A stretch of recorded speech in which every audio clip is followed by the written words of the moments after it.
क्या आप जानते हैं कि रावण को मारना वास्तव में लगभग असंभव कार्य था? यह सुनने में अजीब लगता है, लेकिन रामायण के गहन अध्ययन और पुराणों के संदर्भों को देखने पर यह तथ्य स्पष्ट होता है कि रावण कोई साधारण राक्षस नहीं था, बल्कि एक महाज्ञानी, महापंडित और अपार शक्तियों का स्वामी था। वह सिर्फ युद्ध कला का धनी ही नहीं था, बल्कि वेदों और शास्त्रों का अद्भुत ज्ञाता भी था। त्रिकालदर्शी, महातपस्वी और भगवान शिव का अनन्य भक्त होने के कारण उसके पास ऐसी अनेक शक्तियां थीं जो उसे लगभग अमर बना देती थीं। जब हम कहते हैं कि रावण को हराना असंभव था, तो इसका कारण केवल उसका शारीरिक बल या साम्राज्य की विशालता नहीं थी, बल्कि उसके वरदान और योग बल थे, जिन्होंने उसे अजेय और अटल बना दिया था। रावण को ब्रह्मा जी से ऐसा वरदान प्राप्त था कि कोई भी देवता, दानव, यक्ष, गंधर्व, नाग अथवा राक्षस उसका वध नहीं कर सकता था। उस समय रावण ने अपने अहंकार में मनुष्यों और वानरों को नगण्य समझा और वरदान मांगते समय उनका उल्लेख तक नहीं किया। यही उसकी सबसे बड़ी भूल थी। इस वरदान का प्रभाव इतना प्रबल था कि देवताओं ने भी उससे सीधा युद्ध करने का साहस नहीं किया। कल्पना कीजिए, जब देवता, दानव और संपूर्ण त्रिलोक उसकी शक्ति से भयभीत हों, तब कोई साधारण मनुष्य कैसे उसका अंत कर सकता था? यही कारण है कि जब भगवान विष्णु ने मनुष्य रूप में अवतार लिया और राम के रूप में इस पृथ्वी पर आए, तभी रावण के विनाश की संभावना बनी। लेकिन केवल वरदान ही उसकी अमरता का आधार नहीं था। रावण के 10 सिर थे और हर सिर में अलग अलग विद्या और शक्ति समाहित थी। जब युद्ध में उसका कोई सिर काटा जाता था, तो वह तुरंत पुनः उत्पन्न हो जाता। इस असाधारण सामर्थ्य के कारण उसे हराना लगभग असंभव प्रतीत होता था। उसके इन 10 सिरों का गूढ़ अर्थ भी है। यह केवल शारीरिक रूप नहीं, बल्कि उसके ज्ञान, तप, संगीत, तंत्र और शक्तियों का प्रतीक थे। जब तक एक भी सिर बचा रहता, रावण पुनर्जीवित हो जाता। यही उसकी पहली अमरता थी। दूसरी ओर सबसे अद्भुत रहस्य उसकी नाभि में छिपा था। ब्रह्मा जी के वरदान स्वरूप उसकी नाभि में अमृत संचित था। यह अमृत उसके जीवन का वास्तविक स्रोत था। जब तक यह अमृत सुरक्षित था, तब तक रावण को कोई नहीं मार सकता था। चाहे उसका हृदय छेदा जाए, चाहे उसके सिर अलग अलग काट दिए जाएं। लेकिन जब तक नाभि में अमृत विद्यमान था, रावण बार बार जीवित हो उठता था। यही कारण था कि उसके सामने सबसे पराक्रमी योद्धा भी असहाय हो जाते थे। इसके अतिरिक्त रावण के पास ऐसी अद्भुत शक्तियां थीं जिनसे वह अपना रूप बदल सकता था, समय को नियंत्रित कर सकता था और यहां तक कि मृत्यु से बचने की क्षमता रखता था। वह युद्ध में अपने शत्रु को भ्रमित करने के लिए माया रच देता था।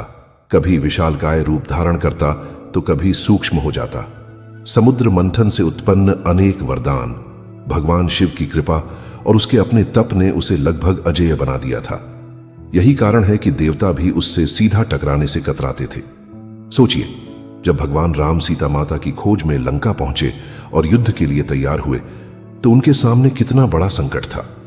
एक ओर था अजेय अमर रावण और दूसरी ओर थे मर्यादा पुरुषोत्तम राम, जिन्होंने मनुष्य रूप अपनाया था और अपनी दिव्य शक्तियों का पूर्ण उपयोग नहीं कर सकते थे। भगवान राम का उद्देश्य केवल रावण का वध करना नहीं था, बल्कि समस्त मानवता के लिए यह उदाहरण प्रस्तुत करना था कि धर्म और मर्यादा के बल पर भी अधर्म और अहंकार को हराया जा सकता है। यही कारण था कि उन्होंने अपने वास्तविक स्वरूप की दिव्य शक्तियों का प्रदर्शन नहीं किया, बल्कि एक साधारण मनुष्य की भांति इस युद्ध को लड़ा। राम और रावण के बीच यह युद्ध कोई सामान्य युद्ध नहीं था। यह केवल 2 राजाओं का संघर्ष नहीं था। यह धर्म और अधर्म, मर्यादा और अहंकार, संयम और वासना, सत्य और असत्य का टकराव था। रावण को अपने बल, विद्या और वरदानों पर इतना अभिमान था कि वह मान बैठा था कि उसे कोई पराजित नहीं कर सकता। वही अहंकार उसका सबसे बड़ा दोष बन गया। दूसरी ओर राम ने संयम, धैर्य और रणनीति से युद्ध किया। उन्होंने यह सिद्ध किया कि अहंकार चाहे कितना भी बड़ा हो, अंततः उसका पतन निश्चित है। युद्ध के प्रारंभिक दिनों में जब राम ने रावण पर अपने बाण चलाए, तो वे निष्फल प्रतीत हुए। रावण के सिर काटे जाते और तुरंत पुनः प्रकट हो जाते। उसका शरीर बाणों से छलनी होता, फिर भी वह हंसता हुआ पुनः युद्ध के लिए खड़ा हो जाता। यह दृश्य देखकर राम की सेना तक विचलित हो उठी। ऐसा लगता था मानो रावण वास्तव में अमर हो और उसे कोई नहीं हरा सकता। यही वह स्थिति थी जिसने इस युद्ध को और भी रहस्यमय बना दिया। यही पहला चरण है जहां हमें रावण की वास्तविकता और उसकी शक्ति का गहन अनुभव होता है। वह केवल एक राक्षस नहीं था जिसे युद्ध में आसानी से हराया जा सके। वह ऐसा योद्धा था जिसने देवताओं तक को पराजित किया, जिसने त्रिलोक में भय का वातावरण बना दिया और जिसने अपनी विद्या, तप और वरदानों के बल पर स्वयं को अजेय सिद्ध कर दिया। उसकी यह स्थिति हमें यह सोचने पर विवश करती है कि भगवान राम के सामने यह चुनौती कितनी विशाल थी। रामायण की कथा केवल अच्छाई और बुराई की कहानी नहीं है। यह उस गूढ़ रहस्य की व्याख्या है कि कैसे एक मनुष्य रूप में भगवान ने अजेय और अमर प्रतीत होने वाले शत्रु का वध किया। रावण की शक्तियां, उसका अहंकार, उसकी अमरता और उसकी विद्या ऑल मिलकर उसे एक अद्वितीय चरित्र बनाते हैं। लेकिन इस चरित्र का सबसे बड़ा दोष यही था कि उसने मनुष्यों को तुच्छ समझा और यही उसकी पराजय का कारण बना। भगवान राम ने सिद्ध किया कि जब धर्म का साथ हो, सत्य का बल हो और रणनीति सही हो, तब अमृता और अहंकार भी धराशायी हो जाते हैं। राम और रावण का यह युद्ध केवल बाण और धनुष का नहीं था, यह बुद्धि, रणनीति और धैर्य का भी युद्ध था। जब युद्ध शुरू हुआ तो राम बार बार अपने बाणों से रावण पर प्रहार करते रहे। हर बार रावण के सिर गिरते और तुरंत फिर से उगाते। उसके विशाल शरीर पर जब तीर लगते तो मानो बिजली धरती से टकरा गई हो, लेकिन अगले ही क्षण रावण हंसता हुआ फिर खड़ा हो जाता। यह देखकर राम की सेना हतप्रभ थी। लक्ष्मण, हनुमान, अंगद, सुग्रीव सभी को लगा कि ऐसा शत्रु तो अजेय है। यहां तक कि स्वयं राम भी सोच में पड़ गए कि आखिर किस प्रकार उसे हराया जाए। यही वह समय था जब युद्ध केवल शौर्य का नहीं बल्कि गुप्त रहस्यों को समझने और सही रणनीति अपनाने का बन गया। इसी निर्णायक क्षण पर विभीषण ने राम की शरण ली। विभीषण कोई साधारण व्यक्ति नहीं था, वह रावण का भाई था और लंका के राजमहल का रहस्यों से भरा हुआ पात्र। उसने रावण की शक्तियों, उसके वरदानों और उसकी कमजोरियों को बहुत निकट से देखा था। जब उसने राम को बताया कि रावण की नाभि में अमृत संचित है और जब तक वह अमृत सूख नहीं जाता तब तक रावण का वध असंभव है, तब जाकर राम के सामने विजय का मार्ग स्पष्ट हुआ। विभीषण ने यह भी बताया कि रावण के 10 सिर एक साथ काटने होंगे, अन्यथा वे पुनः उग आते हैं। और सबसे महत्वपूर्ण बात, यह सब कार्य सूर्यास्त से पहले करना होगा, क्योंकि रात्रि में रावण की शक्तियां दोगुनी हो जाती थीं। यह रहस्य सुनकर राम ने तुरंत अपनी रणनीति बनाई। उन्होंने निश्चय किया कि पहले रावण की नाभि पर प्रहार किया जाए, जिससे अमृत नष्ट हो और उसका अमृतत्व समाप्त हो। इसके बाद ही उसके 10 सिरों को एक साथ काटना संभव होगा। लेकिन समस्या यह थी कि सामान्य बाण से यह कार्य नहीं हो सकता था। इसके लिए उन्हें दिव्य अस्त्रों का सहारा लेना पड़ा। राम ने ध्यान करके देवताओं का आह्वान किया और 10 विशेष तीरों को तैयार किया। हर तीर में अलग अलग देव शक्ति समाहित थी। अग्नि, वायु, वरुण, इंद्र, कुबेर, यम, सूर्य, चंद्र, विष्णु और स्वयं महादेव की शक्ति। इन तीरों को एक साथ प्रयोग करना ही रावण के अंत की कुंजी थी। युद्ध का अंतिम दिन आया। रणभूमि में ऐसी गर्जना हो रही थी कि आकाश कांप उठा। रावण अपने रथ पर खड़ा था। उसके हाथों से निकले अस्त्र शस्त्र वानर सेना को चारों ओर तितर बितर कर रहे थे। आकाश बिजली से चमक रहा था, धरती कंपन कर रही थी और समुद्र में तूफान उठ रहा था। रावण ने अपनी मायावी शक्तियों का पूर्ण प्रयोग किया। कभी वह विशाल पर्वत जैसा रूप धारण कर लेता, कभी सूक्ष्म होकर कहीं गायब हो जाता। उसकी गर्जना से सेना के मनोबल डगमगा जाते, लेकिन राम शांत चित्त बने रहे। उनके चेहरे पर कोई भय नहीं था, केवल धैर्य और दृढ़ता थी। राम ने पहले ब्रह्मास्त्र को अपनी धनुष पर चढ़ाया और रावण की नाभि की ओर लक्षित किया। बाण जैसे ही छोड़ा गया, पूरे आकाश में प्रकाश फैल गया। वह बाण सीधे रावण की नाभि में लगा।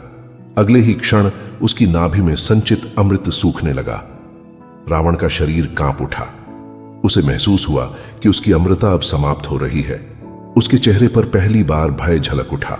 वह समझ गया कि अब उसका अंत निकट है। लेकिन रावण हार मानने वाला नहीं था। उसने शेष शक्ति एकत्रित की और भी उग्र रूप धारण कर लिया। उसकी आंखें अंगारों जैसी जल रही थीं। उसके हाथों से निकले अस्त्र शस्त्र आकाश को चीरते हुए वानर सेना को घायल कर रहे थे। उसने राम पर कई शक्तिशाली अस्त्र चलाए, जिनमें से कुछ ब्रह्मास्त्र के समान प्रभावशाली थे, लेकिन हर बार राम ने अपने पराक्रम और दिव्य ज्ञान से उन अस्त्रों को निष्फल कर दिया। अब निर्णायक क्षण आ चुका था। सूर्य अस्त होने ही वाला था। राम ने अपने धनुष पर एक साथ 10 तीर रखे।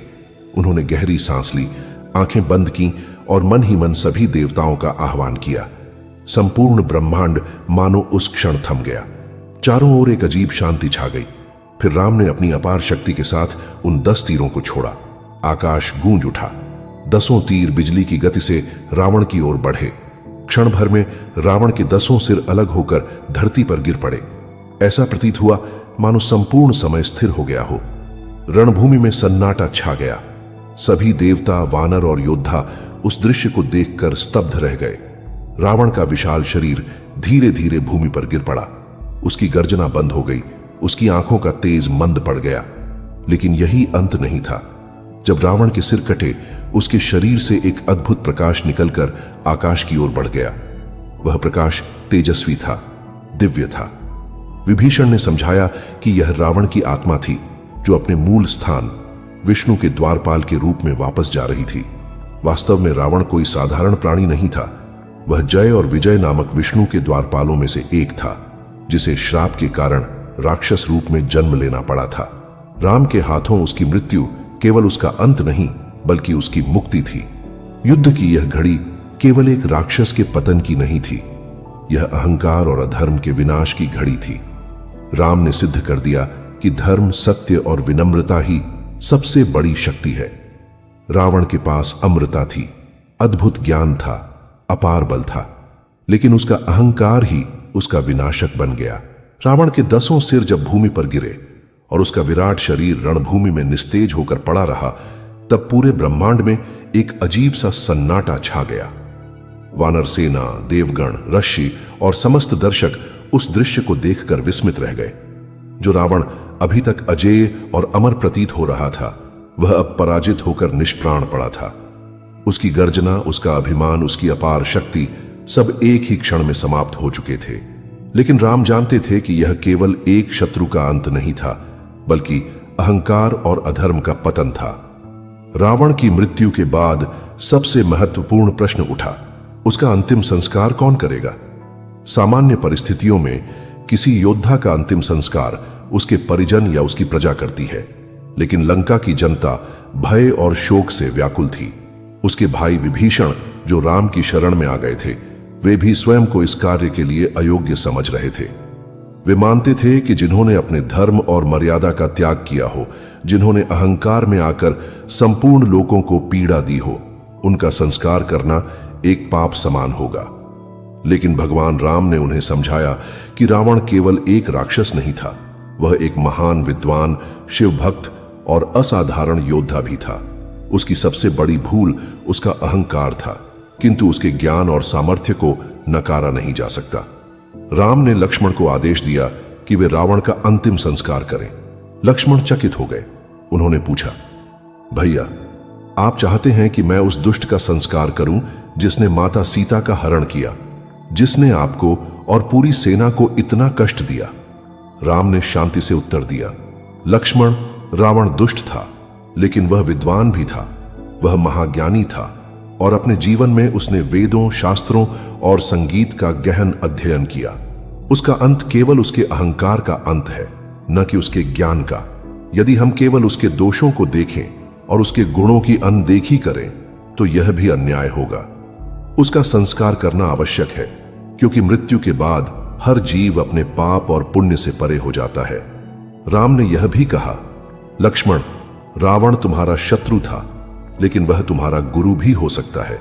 उसके पास ऐसा ज्ञान था जो किसी और के पास नहीं है। उसकी अंतिम घड़ी में उससे शिक्षा लो, क्योंकि मृत्यु से पहले व्यक्ति सत्य बोलता है। लक्ष्मण राम की आज्ञा मानकर रावण के समीप गए और विनम्र भाव से उनसे पूछा, हे लंकेश, आपने जीवन में अपार विद्या अर्जित की है। अब जब आपका अंत समीप है, तो कृपया मुझे कोई ऐसी शिक्षा दें जो जीवन को सफल बना सके। रावण ने कमजोर स्वर में लेकिन गहन अर्थपूर्ण शब्दों में उत्तर दिया, लक्ष्मण, जीवन की सबसे बड़ी सीख यही है कि शुभ कार्य में कभी विलंब मत करना और अशुभ कार्य को कभी आगे मत बढ़ाना। मैंने हमेशा शुभ कार्यों को टाल दिया और अशुभ कार्यों को तुरंत कर डाला। यही मेरी सबसे बड़ी भूल थी। यदि मैंने प्रारंभ से ही राम का सम्मान किया होता और अहंकार त्याग दिया होता तो मेरा यह अंत न होता। इतना कहकर रावण ने अपनी अंतिम सांस ली और शांत हो गया। रावण का यह कथन केवल लक्ष्मण के लिए नहीं, बल्कि संपूर्ण मानवता के लिए एक अनमोल शिक्षा है। अक्सर हम अच्छे कार्यों को टालते रहते हैं। भक्ति, सदाचार, सेवा, करुणा और बुरे कार्यों को तुरंत कर डालते हैं। क्रोध, ईर्ष्या, लोभ, अहंकार, यही आदत हमें धीरे धीरे पतन की ओर ले जाती है। रावण जैसा महान विद्वान भी इस भूल का शिकार हुआ और उसका अंत दुखद हुआ। लक्ष्मण ने रावण का अंतिम संस्कार किया। उस समय पूरा वातावरण गंभीर था।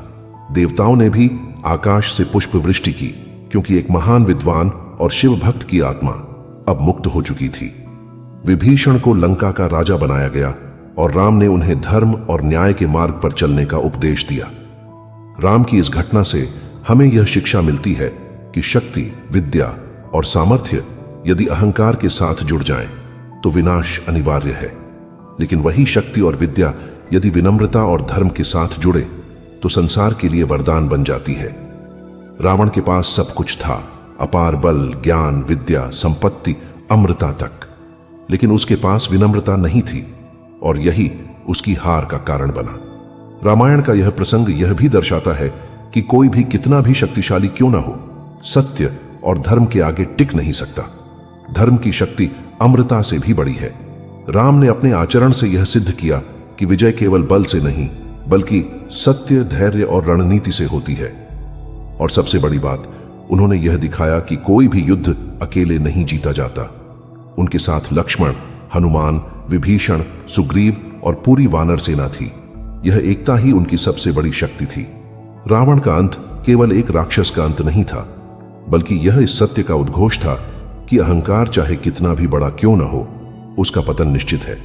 और साथ ही यह भी कि मृत्यु किसी के लिए अंत नहीं, बल्कि मुक्ति भी हो सकती है।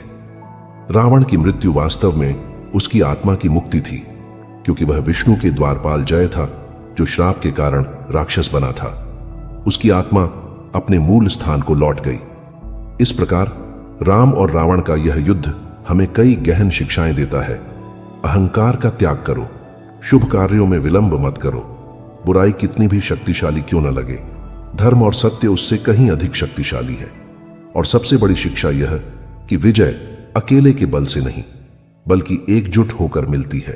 दोस्तों, रावण की कहानी हमें सिर्फ एक युद्ध की कथा नहीं सुनाती, बल्कि ये हमें जीवन के गहरे सत्य भी समझाती है। रावण जितना शक्तिशाली था, उतना ही अहंकारी भी था। उसकी विद्या, उसका तप, उसकी भक्ति, सब उसके अहंकार के बोझ तले दब गए। यही वजह है कि अंत में उसका विनाश निश्चित हुआ। हमें यह सीख मिलती है कि चाहे इंसान कितना भी बड़ा क्यों ना बन जाए, चाहे उसके पास कितनी भी ताकत क्यों ना हो, अगर उसके भीतर अहंकार और अधर्म है तो उसका पतन निश्चित है। राम और रावण का युद्ध सिर्फ दो व्यक्तियों का युद्ध नहीं था, यह सत्य और असत्य का, धर्म और अधर्म का युद्ध था। और जैसे हमेशा हुआ है, अंत में जीत धर्म की ही हुई।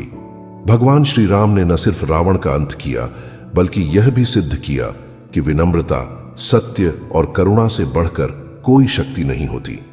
आज जब हम इस कहानी को सुनते हैं तो यह केवल पुरानी कथा नहीं लगती, बल्कि हमारे जीवन का आईना बन जाती है। हम सभी के भीतर कभी न कभी रावण जैसा अहंकार जाग उठता है और उसी क्षण हमें राम के आदर्शों की आवश्यकता होती है। अगर हम राम की तरह धैर्य, प्रेम और सच्चाई का मार्ग चुने तो जीवन में किसी भी रावण को हराया जा सकता है। तो दोस्तों, अगर आपको ये वीडियो पसंद आया हो, अगर आपको इसमें कुछ सीखने को मिला हो, तो कृपया इसे लाइक करें, कमेंट में लिखकर बताएं कि आपको रावण की कहानी से सबसे बड़ी सीख क्या मिली, और इसे अपने मित्रों और परिवार के साथ शेयर जरूर करें ताकि ये प्रेरणा सभी तक पहुंच सके। और हां, हमारे चैनल को सब्सक्राइब करना बिल्कुल न भूलें, क्योंकि आगे भी हम आपको ऐसी ही अनोखी, प्रेरणादायक और दिल को छू लेने वाली कहानियां सुनाते रहेंगे। जय श्री राम।